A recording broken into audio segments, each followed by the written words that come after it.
Que el Señor les bendiga, amados hermanos. Qué bueno que hemos hecho el esfuerzo de poder estar en la casa del Señor a pesar de la lluvia. Le invito a que leamos juntos Colosenses capítulo 1, versículos del 21 hasta el 23.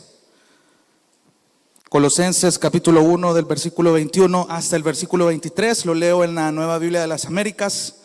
Dice la palabra: y aunque ustedes antes estaban alejados y eran de ánimo hostil, ocupados en malas obras, sin embargo ahora Dios los ha reconciliado en Cristo, en su cuerpo de carne, mediante su muerte, a fin de presentarlos santos, sin mancha e irreprensibles delante de Él. Esto Él hará si en verdad permanecen en la fe, bien cimentados y constantes, sin moverse de la esperanza del evangelio que han oído, que fue proclamado a toda la creación debajo del cielo, y del cual yo, Pablo, fui hecho ministro. Oremos brevemente. Gracias, Señor, por darnos la oportunidad de meditar en tu palabra. Gracias, Señor, porque la lluvia no ha sido un impedimento para poder estudiarla. Permítenos estar tranquilos, refugiados en ti, Señor. Ayúdanos a poder aprender no solamente información retenida en nuestras mentes, sino a atesorarla en nuestro corazón y sobre todo a ponerla por obra. Sabemos que no podemos lograrlo por nuestra propia cuenta y oramos que tu Espíritu Santo obre en cada uno de nosotros a través de tu palabra. Anhelamos conocerte más. En el nombre de Jesús. Amén y amén. Pueden tomar asiento, amados hermanos. Es bien interesante cómo la mente del ser humano trabaja según su condición espiritual. Algo que realmente debe ponernos a meditar es en el hecho de que no hay un lado neutro en el evangelio, en este caminar cristiano. No hay un lado, no hay un punto medio. De hecho, actualmente el cristianismo busca tener un equilibrio entre un pie en el mundo y un pie agradando al Señor. Y eso sabemos que no puede ser. O somos o no somos. Y durante nuestro caminar cristiano, esa es la lucha que nosotros enfrentamos a diario. A veces nos inclinamos más a estar con un pie en el mundo o estar completamente empatizados con la filosofía del mundo, y a veces pareciera que solamente los días de reunión, cuando nos reunimos con los hermanos, es que nos paramos del lado de la iglesia, del lado del evangelio. Probablemente no lo proclamemos a gritos, pero muchas veces nuestra situación está así cuando nos hacemos una introspección, o por lo menos nuestra mente tiende a divagar de esa manera. Es bien curioso esa parte, porque el mundo nos bombardea exageradamente acerca de cómo el ser humano debe cuidarse a sí mismo, de cómo debe mimarse a sí mismo. Estamos en la actualidad donde aún dentro de las iglesias modernas tenemos esta filosofía de ser cada día la mejor versión de nosotros mismos. Todos los días, si usted se dedica a escuchar a estos predicadores de la prosperidad, iglesias modernas, iglesias con una teología que está divagando, constantemente el mismo discurso dicho de tantas maneras es que tenemos que buscar ser la mejor versión de nosotros mismos, cuando todo lo contrario lo está enseñando el mismo evangelio, que en lugar de reversionarnos a nuestra manera para dar una nueva imagen en el evangelio, para dar un evangelio más atractivo a aquellos que todavía no lo han conocido, la Biblia nos manda a negarnos a nosotros mismos, a cargar nuestra cruz todos los días, una acción continua, y seguir negándonos hasta el día en que el Señor nos llame o Él regrese. Ese es el desafío que ustedes y yo enfrentamos como creyentes, y la iglesia en Colosas no fue la excepción. Hemos venido aprendiendo cómo Pablo, en respuesta al informe de Epafras, ha venido totalmente respondiendo a lo que Epafras le informó acerca de la iglesia en Colosas. Y fue bien interesante el hecho de que Pablo inicia, y lo hemos visto a lo largo de este estudio de Colosenses en el capítulo 1, de cómo Pablo inicia agradeciendo a los colosenses por la respuesta que habían tenido del evangelio. Pero algo que yo quiero que siempre tengan en cuenta, y lo hemos venido predicando junto con nosotros hermanos los días jueves, Colosenses es una carta exageradamente cristocéntrica. A Pablo le interesa que la iglesia en Colosas estaba siendo acechada por estas falsas doctrinas, pero a Pablo le importaba más que Cristo fuera predicado en la iglesia en Colosas. A Pablo le importaba más que esta gente no le interesara ser la mejor versión de ellos mismos, de cómo ser más atractivos ante el mundo antiguo de la iglesia primitiva, sino que el interés de Pablo se enfoca desde el capítulo 1 de presentar a este Cristo, de dar detalles de cómo este Cristo es presentado como la segunda persona de la Trinidad, como aquel que es nuestra esperanza, como aquel de quien escucharon el evangelio. Y es interesante cómo desde el versículo 13 ha venido hablando no solo de quién es este Jesús, sino de lo que ha hecho este Jesús. Carlos hace 3 sermones anteriores ha venido predicando también junto con nuestro hermano René acerca de esta obra, acerca de la oración de Pablo y cómo este personaje habla de nuestro Señor Jesucristo. Y es bastante interesante lo que podemos ver acá, porque de alguna manera tal vez cuando esta carta fue leída en la iglesia en Colosas, Pablo no sabía que para ese entonces los colosenses iban a estar como divagando, como vulnerables, como desanimados o inconstantes. Tal vez no, pero era inevitable que en las persecuciones que la iglesia, incluyendo Colosas, iban a sufrir un par de años después, la iglesia iba a ser perseguida. La iglesia iba a atravesar un momento difícil, donde probablemente muchos se estaban desanimando, muchos de alguna manera descuidaron mantenerse cimentados en el evangelio que los había cambiado y comenzaron a inclinarse por falsas enseñanzas, comenzaron a inclinarse por aquellas cosas que parecían ser un poco más innovadoras para el mundo antiguo en cuanto al evangelio, porque estos tipos eran astutos. Y más adelante en los capítulos siguientes, si Dios lo permite, Pablo también presenta esa defensa muy indirectamente hacia las falsas enseñanzas que se estaban predicando. Pero de nuevo, a Pablo le interesa presentar a Cristo y la obra que él ha hecho.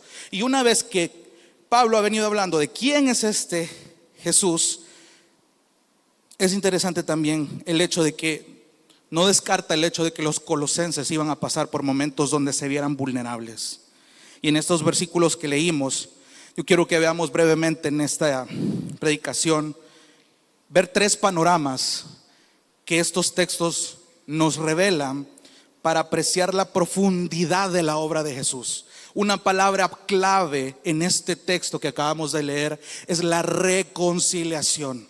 He titulado esta predicación el gran tesoro, el tesoro de la reconciliación. Y es que realmente podemos escuchar esta palabra y probablemente podamos definirla a la luz del diccionario, pero Pablo lo está presentando de una manera intencional. Pablo lo está presentando de una manera muy, pero muy detallada. Entonces quiero que observemos estos 3 panoramas que este texto nos da para apreciar la profundidad de la obra de Jesús. Y quiero comenzar con el primer panorama, que es un pasado irreconciliable. Un pasado irreconciliable. Y es interesante. Quiero que vaya conmigo al versículo 21. Para este primer panorama hay que ver la palabra clave en este versículo. Y es la palabra antes. Subráyala si tiene con qué. La palabra antes, o sea, y de nuevo, evidentemente, si para el momento en el que esta carta fue leída a estos hermanos no estaban inconstantes, era inevitable que ese momento iba a llegar. Y lo que Pablo ha estado haciendo es hablarles de nuevo sobre este Jesús. Y luego les está recordando, y ojo con esto, Pablo comienza el versículo 21 recordando la condición en la que se encontraban antes de ser encontrados por el mensaje del evangelio. Note primero en el versículo 21, es ese primer detalle que caracteriza este panorama. Y es que dice, y aunque ustedes, apuntando directamente a los creyentes de Colosas, y aunque ustedes antes estaban alejados. Quiero detenerme un momento en esa palabra. La palabra alejados, la Reina Valera la traduce como extraños.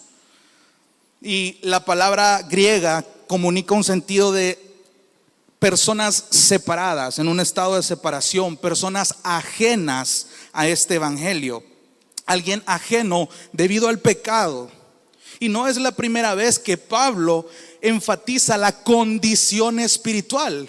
Y quiero que note algo, porque Pablo aquí va a hacer un contraste bien interesante, pero es de prestar atención cómo Pablo enfatiza primero la condición espiritual del creyente delante de Dios antes de recibir este evangelio.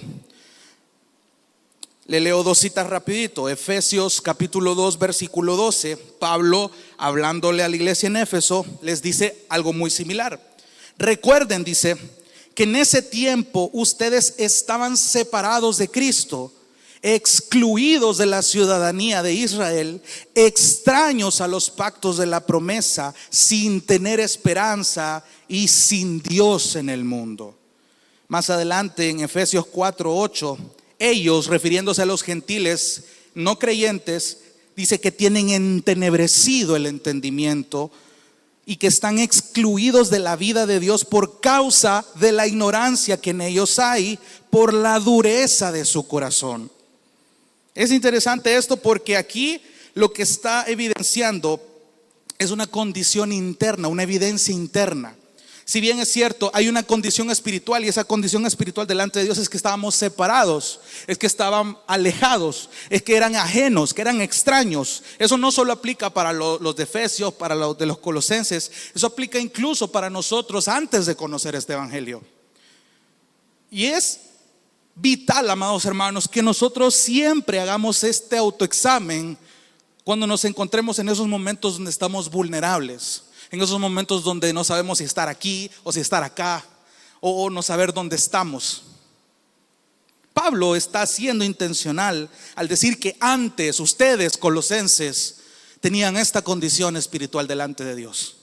Y la primer característica es una evidencia interna. Sigamos leyendo. Y aunque ustedes antes estaban alejados, condición espiritual, y eran de ánimo hostil, dice la Biblia de las Américas. De nuevo, la Reina Valera traduce ánimo hostil como enemigos en mente. Es interesante cómo la Reina Valera traduce esta cualidad. Y hay que prestarle atención a eso, porque cuando dice ánimo hostil en la Biblia de las Américas y enemigo en mente en la Reina Valera, esto viene desde la caída de Génesis 3. El pecado de Adán y Eva causó una separación en la relación que se tenía con Dios. Note algo bien interesante. Nosotros ya no sabemos el pasaje de Génesis 3, y es curioso notar que cuando Adán y Eva pecan, amados hermanos, y Dios llama a Adán en el huerto, Adán ya no tiene un deleite en mostrarse delante de Dios de una manera confiada y usual como antes lo hacía, sino que su mente dice que se llenó de temor y se escondió con su mujer. Entonces, lo que podemos ver solo desde el Génesis, con ese ejemplo de Adán y Eva, es que el pecado corrompe. La naturaleza pecaminosa desde el principio de la creación, con la caída de Adán y Eva, ha estado corrompiendo. Esa separación, ese pecado, lo que hizo fue estorbar esa relación. Hubo una separación. Y es una evidencia clara de que el pecado, amados hermanos, corrompe desde adentro. Mucha gente piensa que el pecado es de afuera hacia adentro, cuando es al revés. Dice Santiago que cuando nos dejamos llevar por nuestra concupiscencia, por nuestros deseos, el pecado poco a poco va creciendo y va revelándose hasta dar a luz, hasta consumar el acto. Otro texto para los que están anotando, Romanos capítulo 1 versículo 21, hablando de esta cualidad interna.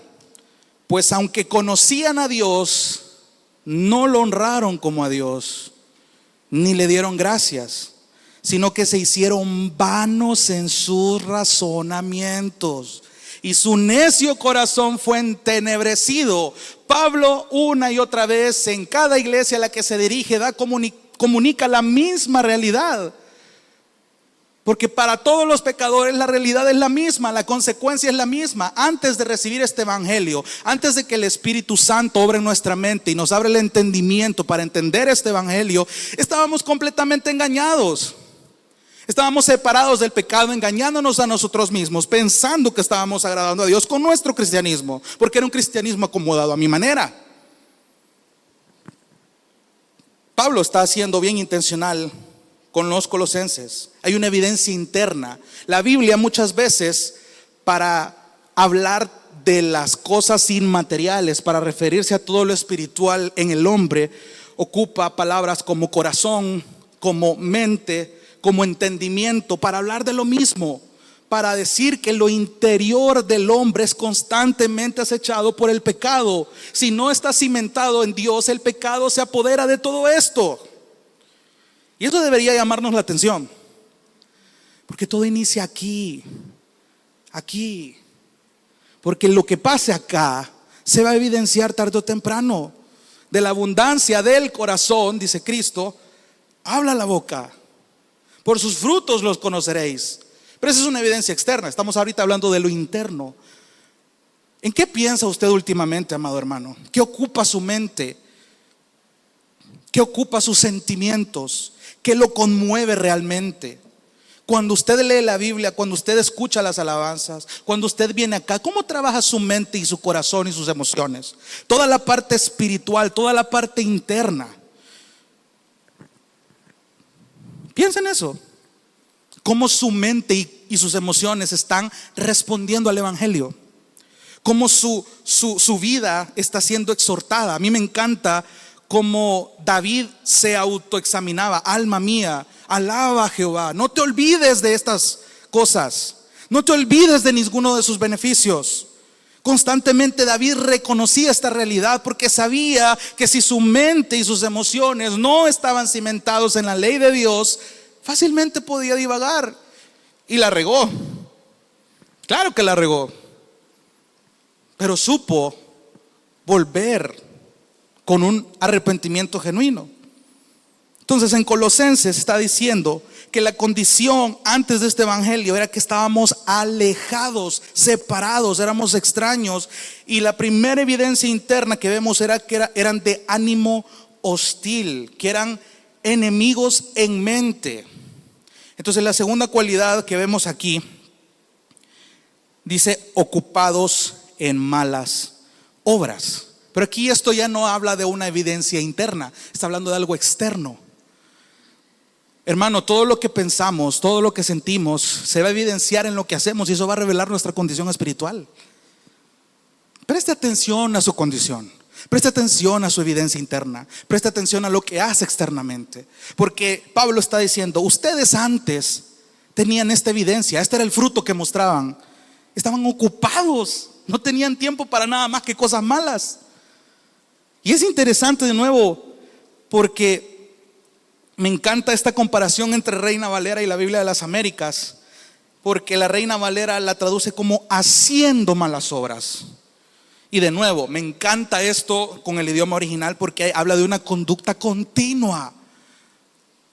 Las personas que no le prestan atención a su condición espiritual y se dejan llevar por su pecado, hay un comportamiento continuo porque están ocupados continuamente haciendo malas obras. Todo aquello que al Señor no le agrada a ellos, voluntariamente lo hacen y lo hacen y lo hacen.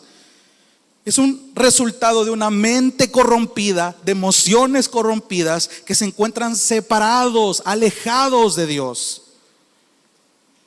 Y es bien interesante eso. Sigamos leyendo, porque este panorama, este primer panorama de un pasado irreconciliable, está hablando de este antes. Y de nuevo, este antes nos está mostrando una condición espiritual, una evidencia interna y una evidencia externa. Había una enemistad contra Dios, tanto mental como práctica. Analice eso. ¿Cómo era su vida antes de entender realmente este evangelio? Incluso pensando que antes lo entendía. Y es bastante confrontador entender esto.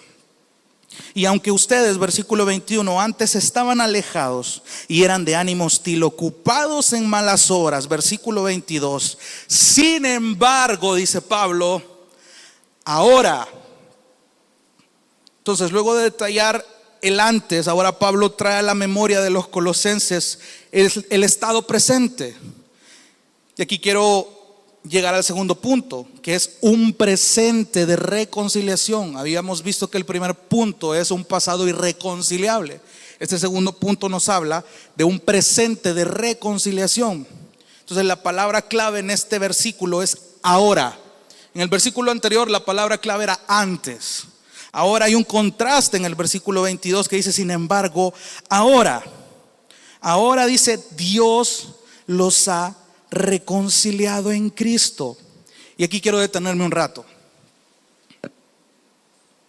Pablo ahora le pone atención a la palabra reconciliación, que logramos usted y yo en Cristo, porque esto se extiende no solo a los colosenses, sino a la iglesia presente, a la iglesia Gracia y Verdad.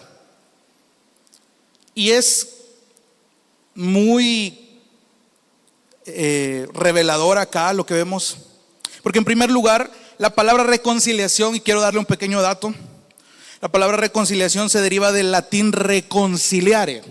Se lo detallo un poquito más.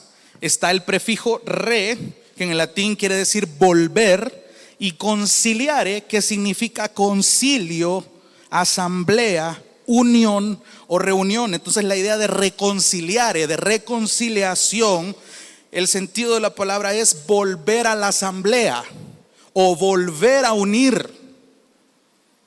Présteme atención acá, porque cobra mayor sentido cuando en otras traducciones de los manuscritos más antiguos de este versículo 22, en lugar de decir que ahora Él los ha reconciliado, dice, y aún así Él los ha reconciliado, que es diferente. ¿Sabe por qué? Porque aquí está dando a entender una verdad tan preciosa que solamente, amado hermano, y présteme atención, solamente una obra sobrenatural, solamente una obra divina pudo hacer de algo irreconciliable, algo que no podía tener una reconciliación de una u otra manera. Solo algo sobrenaturalmente divino pudo hacer reconciliable lo irreconciliable. Solo la obra de Jesús pudo volver a unir algo que por naturaleza no era posible de unir. Quiero que le preste atención a esto, porque la reconciliación, bueno, va a ser bien burdo el ejemplo, pero recuerdo que la palabra reconciliación, allá por sexto grado, recuerdo que muchos compañeros tenían un gusto culposo por andar viendo novelas que hoy se le llama series. Entonces la palabra reconciliación era bien sonada con las parejas que se reconciliaban. Y era como, mira, volvió fulano con fulana, como en la novela aquella, que no sé qué, que no sé cuándo. O sea, la palabra reconciliación básicamente es como, mira, se unieron estos dos, se reconciliaron, qué bonito, y hicieron las paces. O hablaban de una amistad diciéndole, mira, fulano se reconcilió con fulano, qué bien que ya se entienden. Pero Pablo aquí está llevando la reconciliación de una manera más trascendental. ¿Está entendiendo, amado hermano, la reconciliación que usted y yo y que los creyentes en Colosas a los que Pablo se estaba dirigiendo se estaba refiriendo? Hay una reconciliación que usted y yo en primer lugar ni siquiera teníamos accesible. Estábamos completamente irreconciliables. Nuestro pecado nos daba el crédito para merecer un castigo eterno. Sí, eso usted ya lo sabe, lo hemos dicho un montón de predicaciones acá. Éramos merecedores del infierno porque el pecado nos separaba del Señor. Pero al punto que Pablo quiere llegar es el hecho de que la reconciliación no fue mérito nuestro, para empezar. Fue un mérito de Cristo. De nuevo, me encanta esa expresión. Solo Él, solo su obra, solo Dios pudo haber planeado semejante cosa, de hacer reconciliable lo que era irreconciliable, de que de lo más vil y menospreciado Dios escogió para avergonzar a los sabios, a los que se creen fuertes. Solo Dios pudo escoger a un montón de fulanos que hoy estamos reunidos acá para su gloria. Cada uno de nosotros tiene una historia, y estoy más que seguro de cómo ha habido un antes y un después desde ese momento en el que usted sabe que hubo una convicción de pecado, de justicia y de juicio, hasta este momento en el que el Señor lo ha sostenido. Y eso es producto de que usted ha sido reconciliado, ha sido vuelto a ser unido a esa relación que estaba rota, ha sido unido de nuevo a la asamblea. O sea, la reconciliación va más allá, sí, claro. Y la gente se queda, hemos sido reconciliados con Dios y mi relación con Dios ahí queda y gloria a Dios por eso. No, hermano, también hay una reconciliación con la asamblea. La gente le huye a la vida de la iglesia. Y ese es un punto que a mí me confrontó mucho. La gente le huye a aguantar al prójimo. Pueden soportar, cumplir en su vida todos los textos menos aquel que dice soportándoos unos a otros en amor y perdonándoos unos a otros en amor. Hermano, cuando usted hace realidad ese texto en su vida, usted va a entender la reconciliación. Y yo sé que muchos lo han hecho ya. Aprender a aguantar al prójimo no es sencillo. Estés casado, estés soltero, estés joven, estés adulto. Somos llamados a soportar. Somos llamados a perdonar. Somos llamados a perseverar. ¿Por qué? Porque hay una reconciliación que muchas veces pasamos por alto. Volver a unir. Y aún así, a pesar de la condición en la que estábamos, fuimos reconciliados por medio de Cristo. Versículo 22. Sin embargo, ahora Dios, otras traducciones solo dicen Él, los ha reconciliado en Cristo, en su cuerpo de carne. ¿Por qué hace esta aclaración Pablo? Porque de nuevo está haciendo la aclaración, valga la redundancia, de que obviamente Cristo tuvo que humanarse para que un hombre como él, inocente, tuvo que pagar el precio, un precio perfecto, y a través de su sacrificio satisfacer la ira de Dios una vez y para siempre por todos esos pecados, tanto los míos como los suyos. Y eso usted ya lo sabe. Pero ¿cómo logra llevar esta teología a su vida práctica? ¿Entiende la reconciliación en su vida de nuevo? ¿Entiende su condición espiritual delante de Dios ahora? ¿Entiende su condición antes? ¿Se ha puesto a pensar cómo estaba antes? ¿Cómo pensaba antes? ¿Cómo sentía antes? ¿Cómo accionaba antes? Y ahora véase cómo es su condición espiritual ahora. Mire su condición espiritual según lo que acá dice. Mire su mente, sus emociones, cómo están ahora. Y sobre todo mire sus acciones. Porque siempre en el caminar creyente y por nuestra naturaleza pecaminosa con la que aún estamos luchando, hay algo que falta en la ecuación. Si usted me está diciendo, hermano, de que sí, usted sabe su condición espiritual ahora, usted ve las evidencias internas y dice que tiene las evidencias externas, entonces usted no necesita estar aquí, váyase ya con el Padre. Hay algo que siempre está faltando, ya sea aprender a razonar todo lo interno o aprender a externar lo que ya sabemos que la Biblia nos manda hacer. Ojo con esto, porque todos aquí nos hace falta algo, ya sea de manera interna o sea de manera externa. Pero si de algo estamos claros usted y yo, es que somos reconciliados. Eso está más que claro. Valore eso, atesórelo, dé gracias por ello. ¿Cómo esto le va a ayudar? De nuevo, ahora que usted conoce su condición, examine su mente y sus emociones, todo lo interno que hay dentro de usted, y accione. Aquí están todos los mandatos. Versículo 22, sin embargo, ahora Dios los ha reconciliado en Cristo, en su cuerpo de carne, mediante su muerte, a fin de, con el propósito de, en razón de, este es el objetivo de que ustedes han sido reconciliados. A fin de presentarlos santos, sin mancha e irreprensibles delante de Él. Me llama la atención lo que dice Romanos capítulo 5, versículo 10 y 11.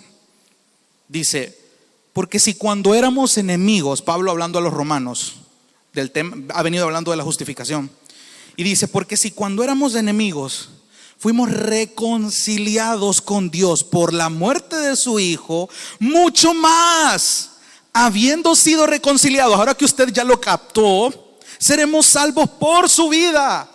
Y no solo esto, dice Pablo, sino que también nos gloriamos en Dios por medio de nuestro Señor Jesucristo, por quien ahora hemos recibido la reconciliación. No solo en Colosenses está hablando Pablo de esto. Para Pablo es vital que todas las iglesias sepan esto. Porque si usted no entiende su condición, usted no va a hallar que examinarse por dentro ni que examinarse por fuera. Pero usted tiene que entender. Por eso es que si yo le pregunto, ¿quién es Jesús según la Biblia? ¿Y cómo lo usted ha percibido? ¿Cómo usted lo ha entendido? ¿Entiende la obra de Cristo? ¿Entiende la profundidad de lo que sucedió en esa cruz? Sí, Él murió, Él resucitó, Él ascendió y Él va a volver. Pero ¿qué implica todo eso? Cuando Él murió, ¿qué sucedió? ¿Qué cambió? ¿Qué rumbo tomó la historia cuando eso sucedió? ¿Cómo le afecta eso a usted hoy? ¿Cómo pretende enseñar esto a otros? Esas cosas son las que debemos cuestionarnos. Esas cosas son las que debemos pensar. Porque si usted tiene una agenda, nada más, y de verdad, y esta cucharada la recibí yo primero. Si usted agenda las 24 horas que Dios le da para que usted los administre bien, y usted no se pone a pensar en lo que hay aquí y en lo que hay afuera para la gloria de Dios, porque usted entiende que ha sido reconciliado, no está haciendo nada. No está haciendo nada. Está estancándose en una espiritualidad acomodada. Hermano, hemos sido reconciliados. ¿Qué estamos haciendo? Esto confronta nuestro orgullo porque, y esto desde el domingo viene el Señor tratando esto. Cuando el pastor Marcelo el domingo mencionó, bueno, hermanos, algo tan sencillo como, bueno, si usted deja de comer por un día, prográmese un día sin comer y vea si el cuerpo no le reacciona. Y usted va a hacer el tiempo para comer. Por más ocupado que usted tenga la agenda, por más ocupado que usted tenga la agenda, si no ha comido, va a buscar el tiempo para comer. Y sabemos que necesitamos alimento espiritual. Nuestro cuerpo espiritual, guiado por el Espíritu Santo, nos pide alimento espiritual. Entonces, si nuestra espiritualidad importara para nosotros, sea lo que sea, pase lo que pase, como sea, vamos a hacer el tiempo para la comida espiritual. Pero no tenemos tiempo. El tiempo no es suyo, el tiempo no es mío. Somos mayordomos de ese tiempo.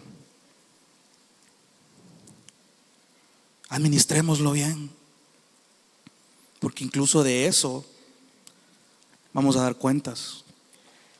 ¿Qué hiciste con el tiempo que yo te di? Esa fue una de las preguntas que más me dejó pensando esta semana.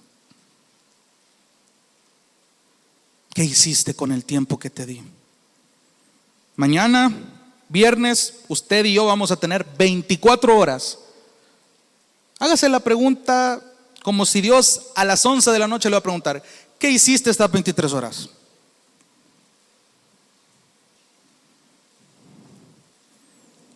Y no es que le estoy hablando de que usted va a decir, mire Señor, hice esto, hice esto, hice esto, hice esto. No. ¿Qué hiciste estas horas? ¿Qué hiciste este día? ¿Cómo administraste el tiempo que yo te di? ¿Por qué? Porque entendemos que somos reconciliados, que éramos de una condición interna y una evidencia externa diferente, y ahora tenemos otra condición, tenemos otras evidencias internas y deberíamos tener otras evidencias externas. Y todo esto no es por mérito nuestro, por Cristo. Por Cristo, hay un propósito. Quiero que vaya conmigo con sus Biblias, Segunda a los Corintios, capítulo 5, un texto precioso. Segunda a los Corintios, capítulo 5. Hablando de reconciliación, Pablo, otra vez. Segunda a los Corintios, capítulo 5, versículo 18. Mira el subtítulo, bien interesante. Aquí en la Biblia yo lo tengo como el ministerio de la reconciliación. Y note qué interesante esto, porque un versículo atrás está el texto más conocido donde aferramos nuestra esperanza para comparar nuestra vieja naturaleza y la nueva. De que si alguno está en Cristo, nueva criatura es. Detengámonos ahí. Esa es una realidad, esa es una verdad. La podemos recitar de memoria y hasta podemos cantarla si es posible. Siga leyendo. Las cosas viejas pasaron. Ahora han sido hechas nuevas. Es intencional lo que Pablo está diciendo aquí. Hoy sí, entremos al versículo 18. Y todo esto, toda esta nueva naturaleza que ahora tenemos como nuevas criaturas, procede de Dios, quien nos reconcilió con Él mismo por medio de Cristo y nos dio. Préstele atención a eso. No solamente usted ha sido reconciliado con Dios por medio de Cristo, sino que Cristo mismo y el Padre y el Espíritu nos dieron a nosotros el ministerio de la reconciliación. Nos han dado un tesoro tan precioso que no sabemos valorar. Nos dio el ministerio de la reconciliación. Es decir, dice Pablo, versículo 19, que Dios estaba en Cristo reconciliando al mundo con Él mismo. De nuevo, solamente una obra de tal magnitud pudo hacer reconciliable lo que no tenía arreglo para reconciliarse. No tomando en cuenta a los hombres, y mire esto que precioso, no tomando en cuenta a los hombres sus transgresiones, y nos ha encomendado a nosotros la palabra de la reconciliación. Eso a mí me pone feliz. Eso a mí me da esperanza. Eso a mí me debería motivar en el peor desgane que yo podría sentir, en la mayor incertidumbre, en la mayor duda que yo puedo tener, cuando no le encuentro sentido a este caminar porque de alguna manera me descuidé. Hey, Dios nos ha delegado esta reconciliación. ¿Cómo la estamos cuidando? ¿Cómo la estamos enseñando? ¿Cómo la estamos adornando con nuestra vida? Por tanto, sigamos leyendo, versículo 20. Somos embajadores de Cristo. Póngase a pensar un momento en este título que Pablo, inspirado por el Espíritu Santo, le está diciendo a la iglesia de los romanos y a nosotros hoy. Somos embajadores de Cristo mismo. Somos embajadores. Como si Dios rogara por medio de nosotros, en nombre de Cristo, les rogamos: reconcíliense con Dios. Reconcíliense con Dios. No le estoy hablando y esto es interesante porque en muchas iglesias hay un concepto de la reconciliación tal vez incompleto. Porque mucha gente dice: pasen al altar todos los que quieren reconciliarse con Dios. Ok, pero cuando leemos este texto, no es necesario, y no quiero que se malentienda esto, no es necesario que usted pase al frente motivado por una emoción probablemente de alguien que está predicando acá y dice: vaya, vengan acá, vamos a hacer una oración, o levanten las manos todos aquellos que quieren reconciliarse con Dios. ¿Estás entendiendo realmente lo que implica una reconciliación? Hermano, tú ya fuiste reconciliado. Tenemos fallas, claro que sí, pero no mezcles la reconciliación con el arrepentimiento, porque Primera de Juan dice que si confesamos nuestros pecados, Él es fiel y justo para limpiarnos, no para reconciliarnos. Él ya lo hizo una vez y para siempre por medio de Cristo en la cruz. La reconciliación ya se dio. Por eso es tan importante que esta reconciliación ahora nosotros la tenemos para enseñarla. Hay que entender muy bien la reconciliación. Este es un tesoro, es una joya que está siendo mal entendida. Por eso es que Pablo dice: amados hermanos, reconcíliense con Dios. No está haciendo un llamado al altar. Sigamos leyendo. Al que no conoció pecado. Por eso está diciendo: reconcíliense con Dios. Le está predicando a una iglesia que estaba totalmente desviada, pensando que eran salvos. Reconcíliense con Dios. Al que no conoció pecado, lo hizo pecado. Esto es precioso y solo en este versículo nos podríamos estar toda la noche. Al que no conoció pecado, lo hizo pecado por nosotros, para que fuéramos hechos justicia de Dios delante de Él. De nuevo, volvamos a Colosenses. Para que fuéramos hechos justicia. Otra traducción dice para que seamos justos delante de Él. ¿Se acuerda lo que cantamos? Aleluya, glorioso intercambio. Oh, cuán gran misterio, que por gracia salvo soy. Aleluya, gloria sea a Cristo por su sacrificio. Declarado justo soy en Él. Y lo mismo está diciendo Pablo aquí. El propósito de esta reconciliación es que ustedes se presenten santos, sin mancha. De hecho, en esta palabra santos hay muchos comentaristas que se debaten sobre qué tipo de santificación está refiriéndose Pablo aquí. Dato para abonar a esto: sabemos que en la doctrina de la salvación hay tres tipos de santificación. Está la santificación posicional, que ya tenemos en Cristo, producto de su muerte. Ahora estamos justos delante de Él, nos podemos presentar delante de Él y Dios no nos mata porque ya no ve nuestro pecado, sino la limpieza que Cristo hizo por su sangre en nosotros. Está la santificación progresiva, que es la que nosotros tenemos durante toda esta vida cristiana para negarnos a nosotros mismos, para irnos limpiando de a poquito y ser más como Cristo mientras tengamos vida. Y está la santificación, bueno, aquí lo llaman como de tres maneras: la santificación eterna, la santificación final o la santificación gloriosa, que es la que ya vamos a tener en la eternidad. Personalmente yo creo que aquí está hablando de una santificación posicional, pero ese es criterio personal, porque Pablo está hablando de que ahora esta reconciliación nos ha dado una nueva condición. Estamos santos delante de Él, podemos presentarnos sin mancha, aunque todavía tenemos pecado en nosotros. Ese es el misterio, porque mucha gente se acerca a Dios: es que yo no soy digno. Hermano, la reconciliación no es como el martillo de Thor que tenés que agarrarlo. No depende de vos, no depende de lo que hagas. Dios ya lo hizo. Él es el único digno. Nosotros somos los beneficiarios de esa reconciliación y se nos ha encargado un gran mandato. Somos embajadores designados a predicar esta reconciliación, como Pablo lo hizo. Hermanos, les rogamos, reconcíliense con Dios ahora que conocen quién es este Cristo y la obra que han hecho. Entonces entienden la reconciliación. Reconcíliense con Dios, porque este fue el que no conoció pecado y se hizo pecado por ustedes. Entonces ahora ustedes vivan para Él. Punto número 3 del panorama y el último.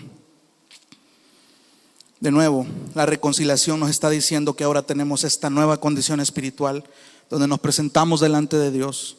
Somos aceptos no por mérito propio, sino por el mérito de Cristo, porque la muerte esto conllevó, este glorioso intercambio. Y este tercer panorama nos da el propósito por causa de la reconciliación. Vemos al final del versículo 22: ahora Dios los ha reconciliado en Cristo, en su cuerpo de carne, mediante su muerte, a fin de presentarlos santos, sin mancha e irreprensibles delante de Él. Hay una nueva evidencia interna. Ojo con esto. ¿Se acuerda la evidencia interna? La evidencia interna que se veía cuando estábamos separados de Dios. Éramos enemigos en mente. Pero ahora esta nueva evidencia interna habla de una santidad, habla de una irreprensibilidad, habla de que buscar, anhelar, negarnos a nosotros mismos. Esa santificación que nosotros ya tenemos en Cristo, pero mientras vivamos en esta vida, anhelémosla todos los días. Y aquí sí lo vengo amarrando con la santificación progresiva. Busquemos santificarnos, santificar nuestra mente, nuestras acciones, nuestras decisiones. Busquemos santificarnos. Ahora el creyente que ha nacido de nuevo tiene una nueva posición y es interesante porque fuera más sencillo llegar a una farmacia y pedir un blister de santidad y otro de irreprensibilidad. Fuera sencillo, pero son cosas que no percibimos. Es algo que solo Dios puede notar. ¿Se da cuenta cómo importa en nuestra condición actual lo que hay adentro nuestro? ¿Buscamos la santidad realmente? ¿Buscamos ser íntegros? ¿Buscamos ser irreprensibles delante de Dios? No nos acomodemos, hermanos. Es por obra del Espíritu Santo. ¿Cuánto fue la última vez que usted le oró al Espíritu Santo por estas cualidades espirituales? ¿Se acuerda uno de los sermones que prediqué la última vez de que nuestras oraciones deberían cambiar de contenido o medir porcentaje, de que lo espiritual debería de estar primordial más que lo material? Claro, el Señor ya conoce la necesidad que tenemos antes de que se lo pidamos, pero es más precioso ver que estamos priorizando lo espiritual en nuestra vida más que lo material, porque a la larga son cosas temporales, hermano. Pero el gozo que podemos sentir en medio de las dificultades, eso ni la mejor píldora nos la puede dar. El amor que yo puedo sentir por alguien que antes yo odiaba, eso nada, ni todo el dinero del mundo lo puede cambiar. El deleite que yo puedo sentir de llevarme con alguien que ya perdoné cuando antes dije que nunca lo iba a perdonar, eso no se compara ni con el mejor tesoro del mundo. Esos son los frutos espirituales que la reconciliación busca que afloremos. ¿Lo está haciendo, amado hermano, amada hermana? ¿Lo estamos haciendo? Y al final, versículo 23, esto Él hará. Y aquí está hablando de una evidencia externa. Y pareciera que cuando dice esto Él hará, si en verdad permanecen en la fe, bien cimentados y constantes. Y pareciera que hay una condición donde el énfasis está en lo que yo haga. Es decir, si yo hago esto, entonces soy reconciliado. Es decir, el mérito está en mí. Pero tiene mucho más sentido, porque tanto la Reina Valera como otras traducciones lo ponen como: esto lo hacen si en verdad hacen esto. Pareciera sonar como una condicional, pero en realidad el sentido del texto griego dice: si esto es verdad, o si esto es así, si esta evidencia interna está producto de la reconciliación, si eso es verdad, entonces permanezcan. Otra traducción dice: si esto es verdad, sigan permaneciendo.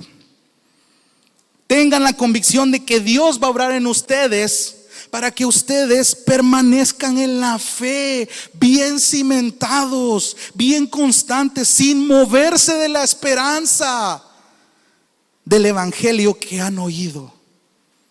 Nos falta mucho por recorrer, amado hermano. Eso es una realidad. Sigan permaneciendo. Déjenme leerle Efesios 3, 17 al 19. De manera que Cristo habite por la fe en sus corazones. Dice: también ruego que así como están arraigados y cimentados en amor, ustedes sean capaces de comprender con todos los santos cuál es la anchura, la longitud, la altura, la profundidad, y de conocer el amor de Cristo que sobrepasa el conocimiento, para que sean llenos hasta la medida de toda la plenitud de Dios. El estándar está. Tenemos que anhelar ser como Cristo. Y quiero terminar con este último texto, Romanos capítulo 12, versículo 2. Entonces, ¿cómo hago, amado hermano, ahora que he entendido la reconciliación y entiendo de que ahora hay una nueva evidencia interna dentro de mí y debo mostrar esta evidencia externa? ¿Cómo lo aplico a mi vida? ¿Qué me dice la Biblia al respecto? Romanos capítulo 12. Quiero aprovechar estos últimos minutitos para eso. Romanos capítulo 12, versículo 2, texto que usted ya conoce. Dice: y no se adapten a este mundo. La Reina Valera dice: no se conformen a este siglo, sino transfórmense. Ese es el mandato, esa es la clave. Transfórmense. Transfórmense. No se conformen a estos tiempos. No se dejen bombardear por todas esas malas filosofías. Transfórmense. ¿Cómo? Siga leyendo. Mediante la renovación de su mente. Esa es la clave.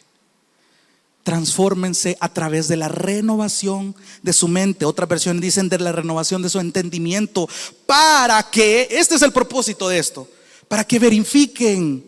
Otras versiones dicen para que comprueben cuál es la voluntad de Dios, lo que es bueno y aceptable y perfecto. Así rapidito, esta palabra, para que verifiquen, dice la Biblia de las Américas. Otras versiones dicen para que comprobéis. Esa palabra tiene algo especial que a mí me impactó un montón, porque el sentido de verificar, el sentido de comprobar, el sentido de someter a prueba, quiere decir descubrir el valor de algo usándolo o poniéndolo en práctica. Ese es el sentido de comprobar, ese es el sentido de verificar. Descubrir el valor de algo solamente a través del uso o de la puesta en práctica. Quiero leerle unos textos rapidito. Lucas 14, 19. esta misma palabra usada en Romanos se usa en Lucas 14:19. Por cuestiones de tiempo voy rapidito. Lucas capítulo 14, versículo 19.